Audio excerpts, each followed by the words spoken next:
it's been fascinating reading about your life, and I know it's been a very difficult one at times, so I don't mean that insensitively at all. Talk us through your childhood and how that impacted you. I mean, a tough childhood, a father you never reconciled with. You say he viewed you basically as free labour, but a granddad as your guiding force. Yeah, look, absolutely. Now, apologies, the band's just kicked off behind me as well. But look, for me, look, my dad came into my life absolutely when I was 10 years old. So he'd been shot. He'd been involved in less than reputable activity, let's be honest, and decided quite quickly, or convinced my mum quite quickly, to take off to the country, and my mum agreed to that. So I had a pretty, it's a pretty rough upbringing as a kid. Look, I grew up with dirt floors and no mains power, and I was fortunate, I think, to have someone in my life whom I looked up to, who was my hero, and that person was my grandfather, who served in the Second World War. So I had two influences early on in my life, one positive, being my grandfather, and one negative, and that was my dad. I think the interesting thing about it to me is, when you think of joining the army, I guess a lot of people think it's tough, it's uncomfortable, it might be inconvenient. I guess compared to, as you talk about your situation growing up without mains power, it must have felt like luxury. Yeah, look, it was. I think that type of upbringing certainly instilled a certain set of, certain resilience in me to be able to cope with some of the things that I would face myself doing, certainly in serving the country. And when I found myself in Iraq and Afghanistan later on in my service, I look back at the time where I grew up on the farm and how I grew up, and I'm sort of fortunate I did grow up like that, because it did prepare me. Absolutely, I believe that, and I'm fortunate to have those experiences early on. As a VC winner, you would recognise what's described as deliberate acts of courage in Afghanistan in 2010. It's a very bureaucratic description, of course. The reality was an extraordinary day. It was set off by a mole in the Afghan army that gave away the position of you and your team. Basically, you had to make yourself a target to try to distract fire. Talk us through what happened on that day. Yeah, look, absolutely, more than happy to. Look, it was a choice for me. I had a mate in a team in trouble, and he'd just been shot in the battlefield, and I was a commander on the ground, and we were trying everything we possibly could. We had fire support, we had guys in contact, and look, I chose to act as a commander on the ground, and that action was to draw enemy fire. There was two reasons for that. One was to try and help a mate out in a team that I could see was in trouble, and two was to try and identify enemy targets, because we were having a really tough time of doing that. So I did. I drew fire, and it's one of those crazy things that worked, where I stood up and generally just let people shoot at me whilst it gave them time to be able to treat my mate and get him off the hill. So look, I look back, and people ask me often what was going through my head, and I was terrified. I was fearful of letting my team and my mates down.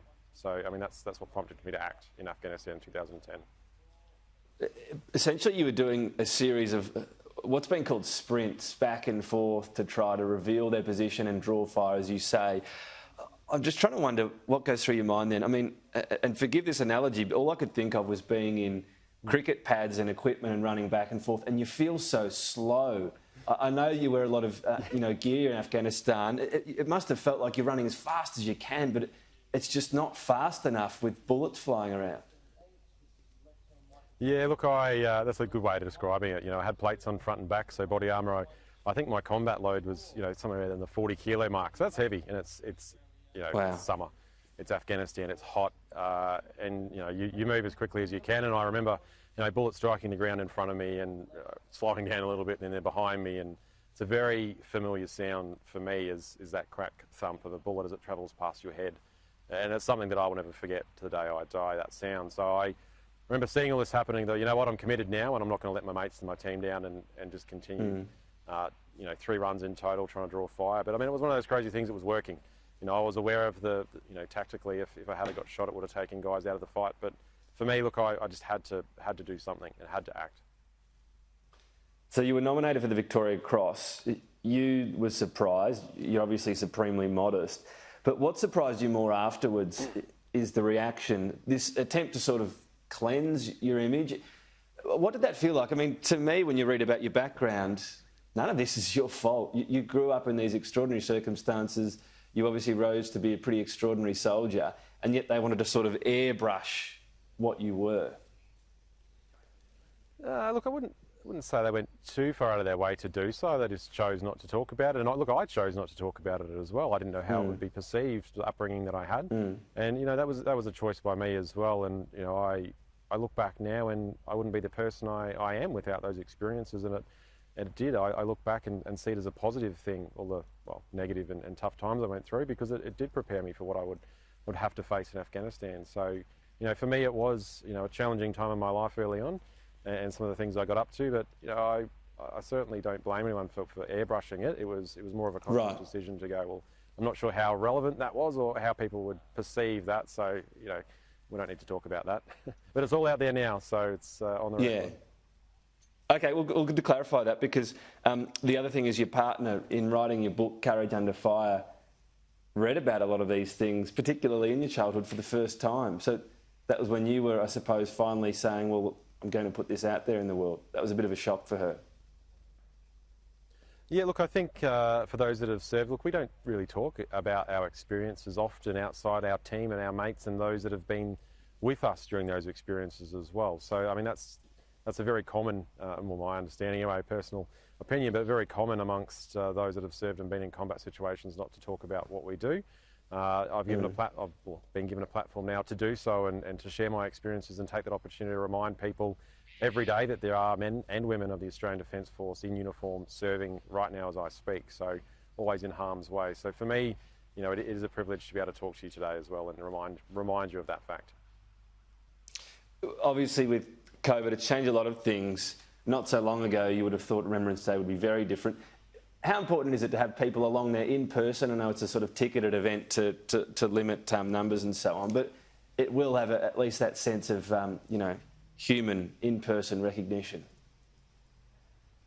Yeah, look, absolutely. And the Australian War Memorial always, you know, they go above and beyond, I think, with what they do here and the recognition of those that continue to serve. They do ceremonies so well here, and it's great to be able to recognise everyone that has served. And, you know, there's over 102,000 names on the Roll of Honour here. And that's what it's all about today, is remembering those that weren't so fortunate to make it home.